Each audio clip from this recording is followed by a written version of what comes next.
तो हाँ जी, इस वीडियो में हम बात करेंगे कैनरा रोबेको के आईपीओ की लेटेस्ट जीएनपी के बारे में और इसकी लिस्टिंग डे स्ट्रेटेजी, और बात करेंगे इसके सब्सक्रिप्शन के बारे में, और लास्ट में जानेंगे कि शॉर्ट टर्म के लिए बढ़िया है या लॉन्ग टर्म के लिए।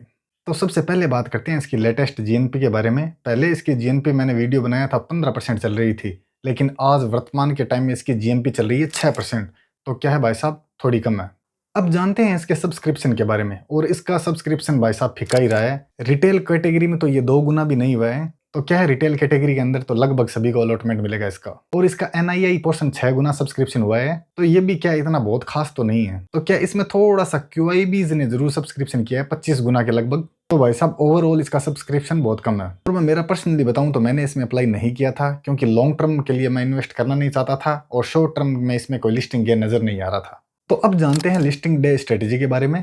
तो क्या है, इसकी जीएनपी फिलहाल बहुत कम चल रही है, लगभग 6% चल रही है, और भाई साहब क्या पता माइनस में भी खुल जाए। लेकिन भाई साहब इस कंपनी के फंडामेंटल और एनालिसिस देखते हुए मुझे लग रहा है थोड़ा तो ये रिटर्न देगा। तो क्या है, कम से कम 10% तो जरूर ही दे देगा मेरे हिसाब से। और बाकी तो मार्केट की कंडीशन पे डिपेंड करता है कि कल मार्केट पॉजिटिव रहेगा या नेगेटिव। और भाई साहब अमेरिका और चीन की लड़ाई में नुकसान हो रहा है हम जैसे लोगों को, क्योंकि इनकी जीएनपी नहीं आ रही है। तो क्या है, लिस्टिंग डे वाले दिन तो अगर थोड़ा सा 10% भी लिस्टिंग गेन मिल रहा है तो भाई साहब निकलने में ही भलाई है। और अगर आपका लॉन्ग टर्म के लिए विजन है तो हम चौथे पॉइंट की बात करते हैं। अब जानते हैं चौथे पॉइंट के बारे में, क्या लॉन्ग टर्म के लिए इन्वेस्टेड रहना चाहिए। तो भाई साहब ये कंपनी म्यूचुअल फंड और एसेट मैनेजमेंट का काम करती है, तो नो डाउट भाई साहब काम बहुत बढ़िया है इसका, और इसका पी भी रिजनेबल है, और इसके फाइनेंशियल और फंडामेंटल्स भी बढ़िया है भाई साहब। कोई भी नेगेटिव नहीं है फाइनेंशियल और फंडामेंटल में। ऐसा इस कंपनी के अंदर कोई बुराई थी ही नहीं भाई साहब, फिर भी इसकी जीएनपी नहीं आई, क्योंकि सब मार्केट की कंडीशन पे डिपेंड करता है कि आईपीओ का क्या हाल होगा और क्या नहीं।